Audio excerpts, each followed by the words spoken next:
Krishnamurti says that one craves sex because in that one finds no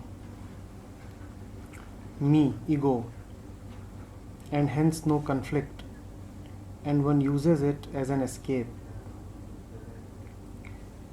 So the questioner asks that why does one then not use meditation too as an escape? Is it because one lacks understanding, energy, or is it because the outside influences and inherent tendencies, acquired and biological, are too strong?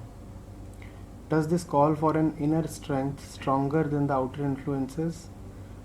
How would one describe this inner strength in words if it exists?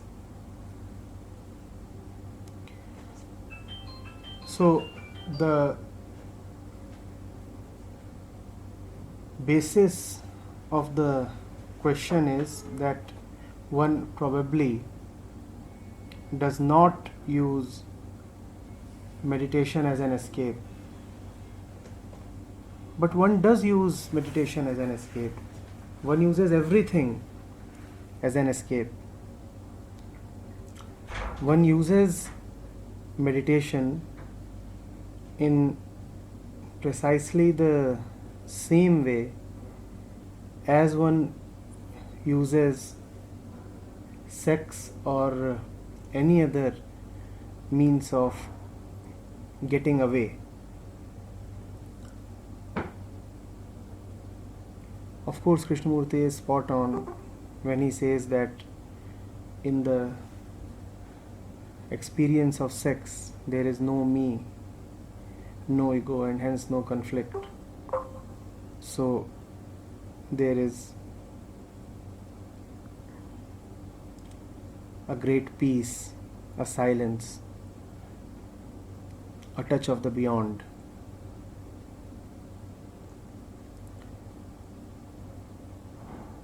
That peace, that silence, that touch of the beyond is one's ultimate desire.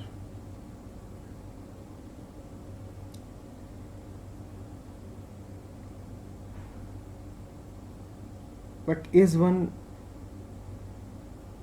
ready to go beyond the touch?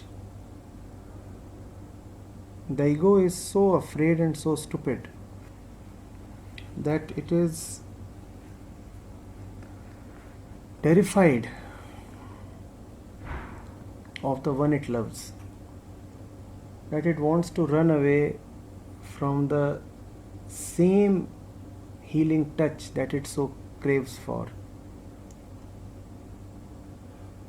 One will have a little of it. One does not want the whole of it. A little of it ensures continuity of the ego. A little of it implies that one could have the healing touch and yet remain what one is, yet continue with one's ways. That much is acceptable to the ego, but only that much, not beyond that. The ego says that my first priority is to remain, exist,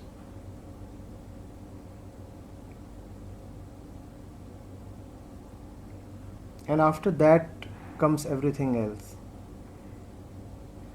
Even the truth must be subservient to my first priority. So, liberation is all right as long as it is a second of liberation. Peace is all right as long as it is 5 minutes of peace.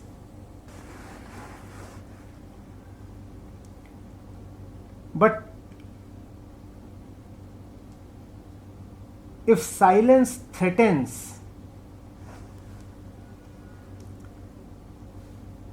to take over the entire life,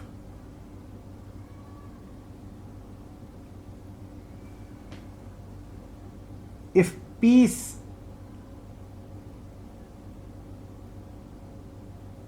starts dominating noise to the extent that noise might be completely annihilated, then the ego rejects. The ego wants truth, but only a modicum of truth. The ego wants peace, but only a sliver of peace.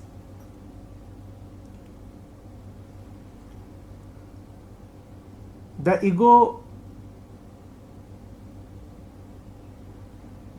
is foolish.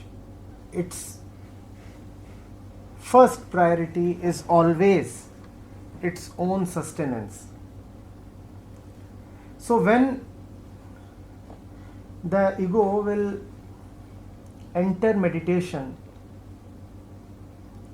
it will enter false meditation, it will enter limited meditation. People meditate for 5 minutes. People set a particular time to meditate.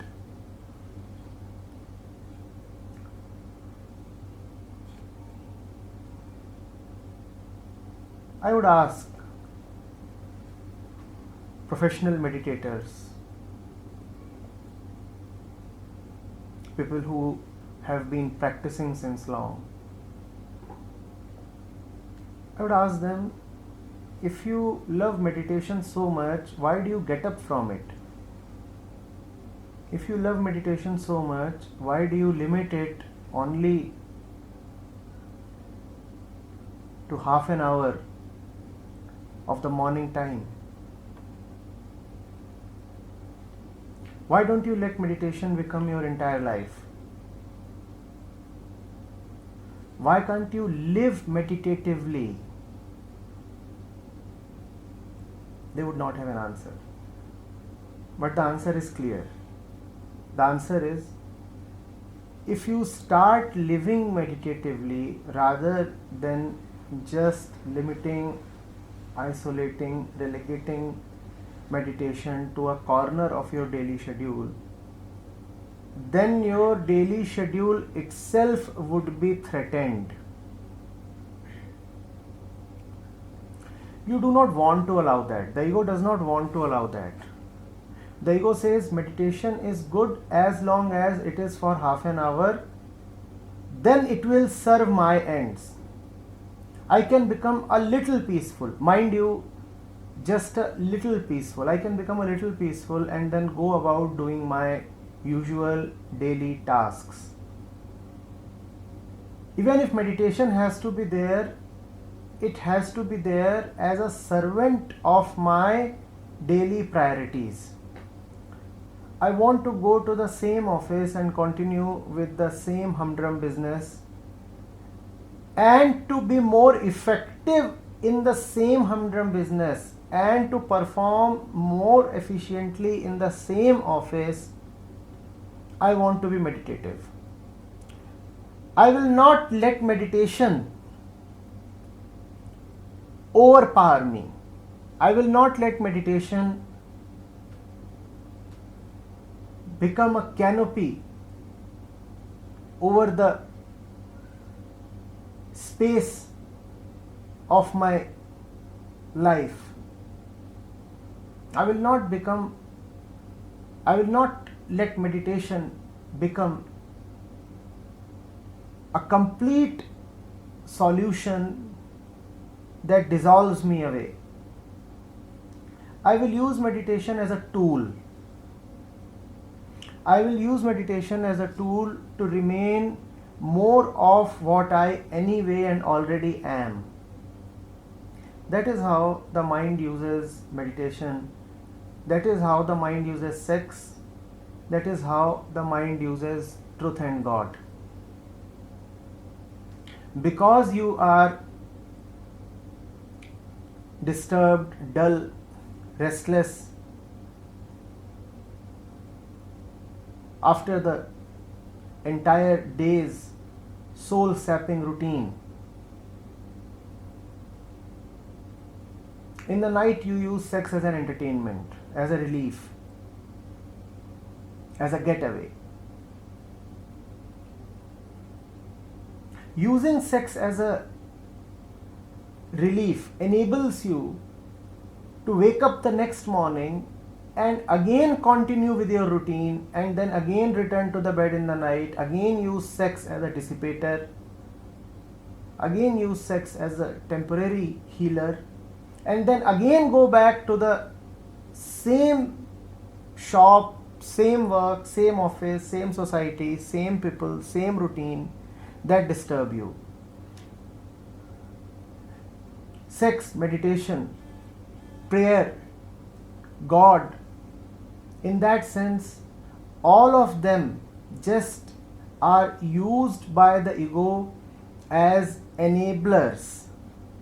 They enable the ego to continue as it is. One returns from his shop and then goes to the temple. Going to the temple enables one to return to his shop.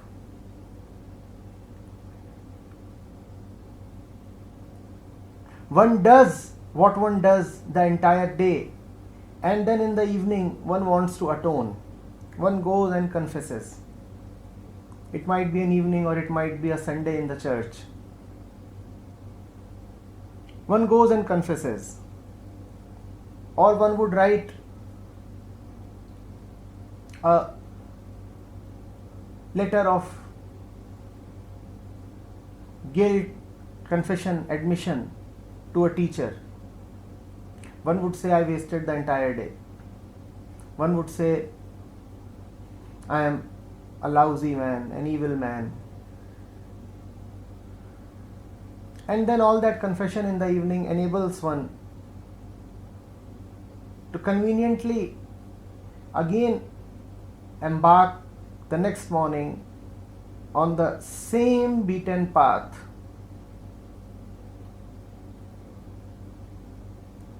That is how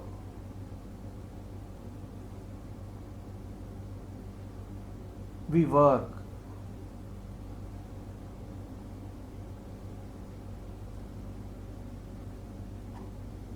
We exploit even the highest.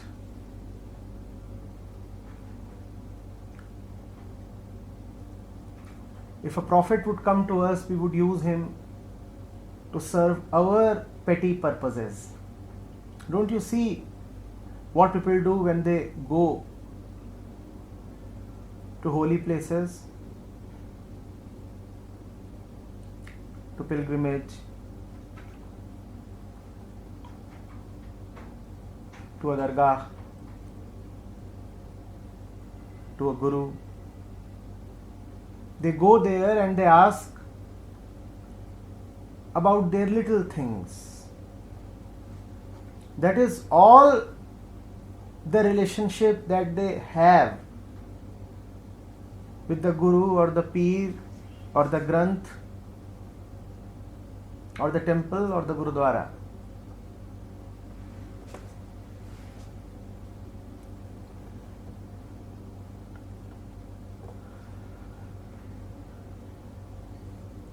Let everything exist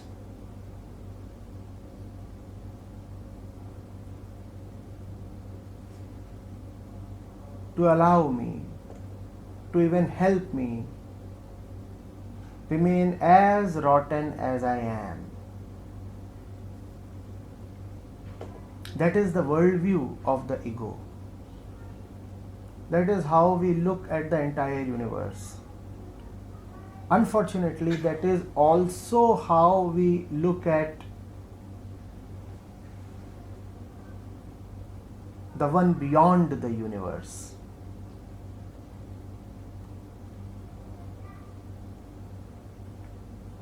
The ego is an exploitative being. The ego is a stupid being. It exploits the one it ought to surrender to. It goes to the ocean and asks only for 2 drops. And it thinks it is being quite clever in asking just for as much as it can hold. Can you look at the mind,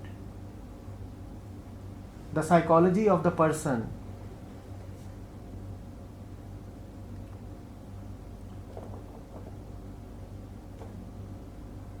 who has the entire ocean available in front of him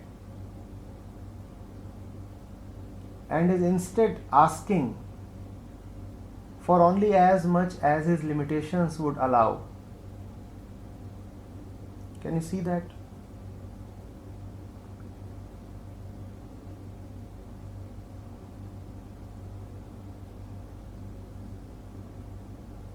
Sex is a window.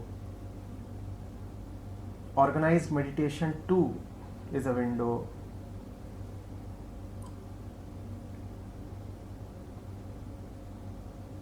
Every moment in life is a window.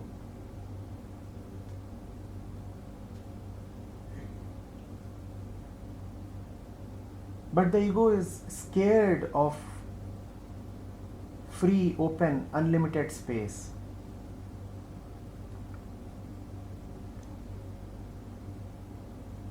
It would have only as much of the sky as the window would allow.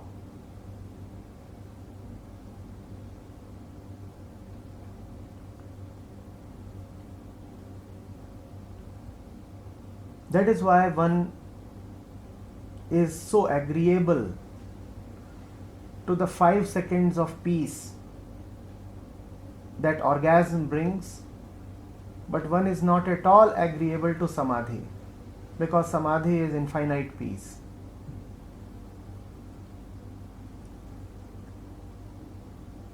One wants customized samadhi. One wants temporal samadhi. One wants samadhi that can be used and exploited.